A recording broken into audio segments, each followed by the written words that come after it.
Live from Fargo and serving you on TV, online, and on the go. This is Valley News Live 10 at 10. Because you're not supposed to find bugs. That's not something you're supposed to find in formula. A warning for parents tonight before giving formula to your baby.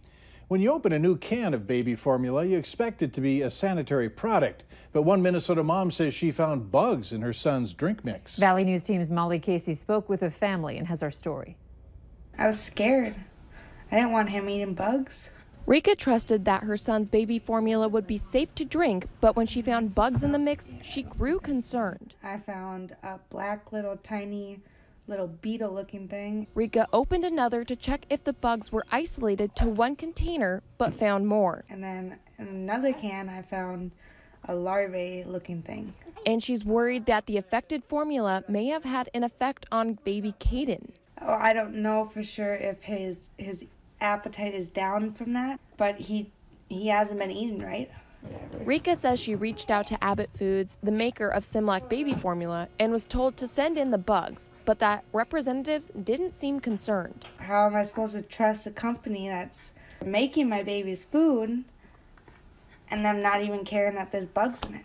Valley News Live reached out to the company and received a statement from a representative in part saying, "We rigorously test our products at every step of the manufacturing process. We did a complete review of the batch number and found that it passed all quality tests. We'd be happy to work with this mom to further evaluate the situation." But Rika still worries. How do we know that there's not other babies out there that don't know about this, that are eating bugs? Abbott Foods has sent Rika 2 cans of formula to replace the one she found bugs in, but she still has worries. We don't want other babies eating it. We don't want our baby eating it. Molly Casey, Valley News Live.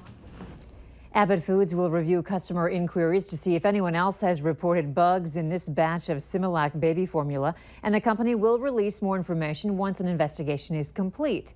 They urge anyone who may have a similar issue to contact customer service. This story came to us through our whistleblower hotline. If you need help with a serious issue in your community, call 237-6576 and leave your tip. We'll do our best to get to the bottom of it. Police are asking for your help in solving several break-ins in the area. They say you can help by letting them know if you have security cameras. Area police are having a difficult time getting people to register their cameras with their local authority. They say the SafeCam program will work a lot better if they know where your cameras are pointed. If you want to get yours signed up, log on to our website and click on this story. There are new details tonight on how the Obama administration handled Russian hacking of the 2016 election. Reporter Jeff Pegas reports the former president and his staff agonized over how to punish Russia and President Putin in the middle of a volatile campaign. By early August, U.S. intelligence had evidence that Vladimir Putin had approved the operation. Russian hackers had been carrying out cyber attacks and had orchestrated the disclosures of stolen Democratic Party emails to hurt Hillary Clinton and help then-candidate Trump. Wouldn't it be nice if we actually got along with Russia? A former U.S. official tells CBS News there was a debate about how can we punish the Russians and not have it appear like we're trying to help Hillary. Ultimately, the administration decided to focus on shoring up state election systems against further attacks rather than having the president publicly speak out. Instead, the Department of Homeland Security issued a statement blaming Russia. President Obama did warn Putin directly, something he only revealed months later. I felt that the most effective way to ensure that that didn't happen was to talk to him directly and tell him to cut it out. In December, the White House announced sanctions and that it had expelled 35 Russian operatives from the U.S. and seized compounds in Maryland and New York. Former Deputy Director of the CIA, Michael Morell, says the punishment should have been worse. The 3 U.S. actions, I think, were seen by Vladimir Putin as only a slap on the wrist. They didn't hurt him politically in any way. The Obama administration did consider a cyber attack in retaliation. Multiple sources say there was no precedent for that, and it could have made the situation much worse. Reports are coming in that when U.S. officials entered the Russian compounds in the U.S., they found a trove of damaged and missing materials that could have been useful in the ongoing investigation. Also, some of the diplomats were kicked out because they were suspected of being involved in the election interference. The Senate Judiciary Committee that's investigating possible political interference at the FBI sent a letter today to former Attorney General Loretta Lynch. It's asking her to disclose any conversations with Hillary Clinton's campaign and the DNC about the FBI's investigation into Clinton's use of a private email server while she was the 2016 Democratic presidential nominee. The investigation may also look into whether President Trump committed obstruction of justice when he fired former FBI Director James Comey. By requesting information from Lynch, the committee is expanding its probe on political interference to cover both the Obama and the Trump administrations. One person is dead after a shooting at a storage facility in the Twin Cities area. Authorities say officers were responding to a disturbance call at a storage facility in Minnetonka, and on the way, they learned someone may have been shot.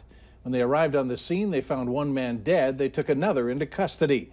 Police don't yet know if the two men knew each other. It's Friday and time to take a look at this week's Valley's Most Wanted. Police say Reginald Johnson Jr. is wanted for criminal conspiracy and unlawful use of a personal ID, which are felonies. Call your local law enforcement if you have any information on this man. Most kids spend their summer taking it easy, enjoying their time off. And some aren't satisfied with a little R&R and aim to make a difference. Valley News Team's Clint DeRose explains. If you're walking through the streets of downtown Fargo, you might notice some interesting signs, with phrases like, "Just because I wear a hijab, it doesn't mean I'm a terrorist." They just assume things based on what they wear or where they're from. Some soon-to-be high school freshmen are putting their summer to good use by combating bullying and stereotyping through NDSU's Upward Bound program.